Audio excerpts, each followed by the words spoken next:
Okay, I got another video about the seat. It seems a lot of people are interested in doing like I did and raising a seat.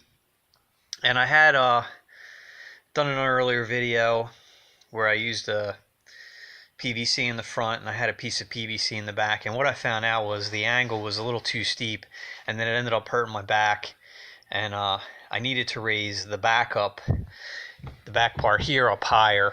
The front was fine with what I need out of the 1/2-inch PVC pipe, and you know, you saw my other video, it snaps onto the front of the seat pretty good. Let's see, this is kind of hard to do, but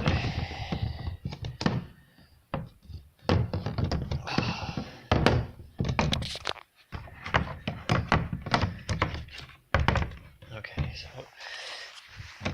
it kind of just snaps in. I should have done this earlier, but once you get the front piece on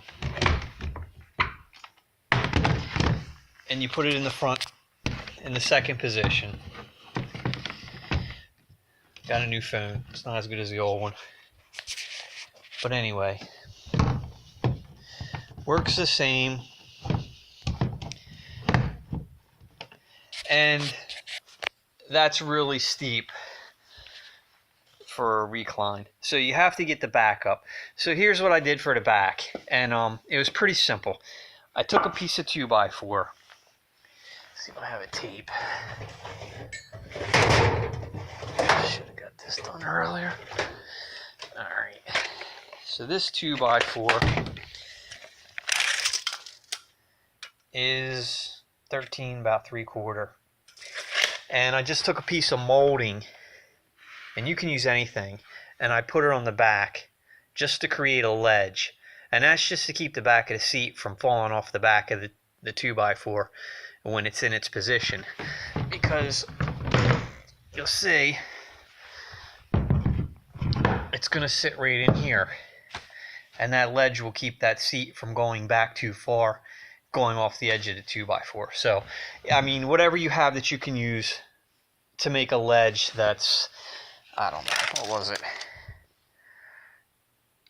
7/8, 3/4, 7/8 high, just enough for that bar. And I use that, and that's the perfect height. It evens it out. It's pretty much the stock setting, only about 3 inches higher. But the only problem I had was this radius here in the front. If you use a square piece of 2x4, it didn't fit right in here. So I had to take my circular saw and I had to miter that edge off. And you could probably use a jigsaw if that's all you had. It's easiest with a circular saw, but you just cut that corner off so that it fits down in there nice like that. And that's perfect, because you don't want this thing rocking back and forth.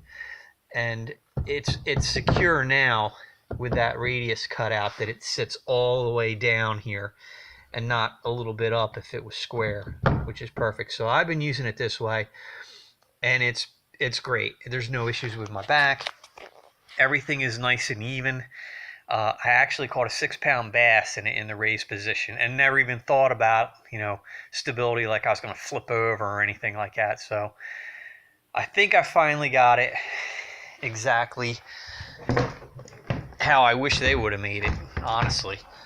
Some kind of kit. But so sorry about the cameras.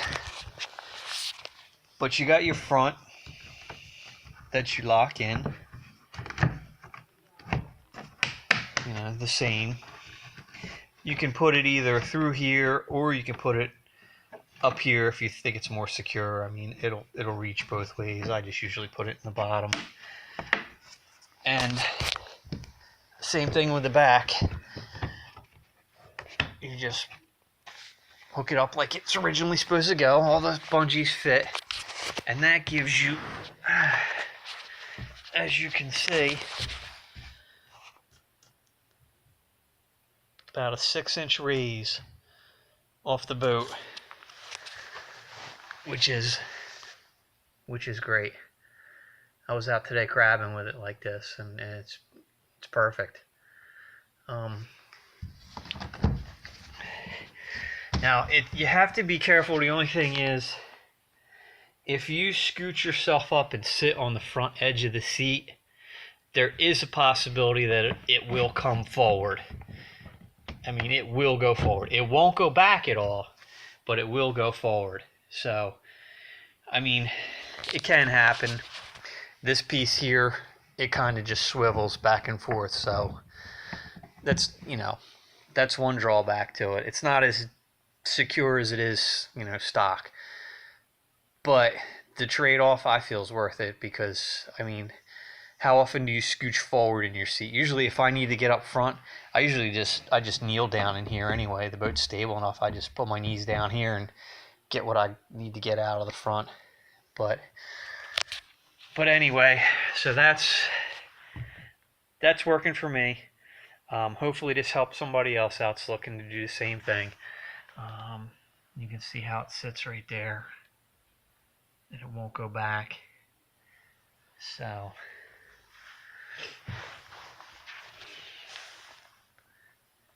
that's pretty much it.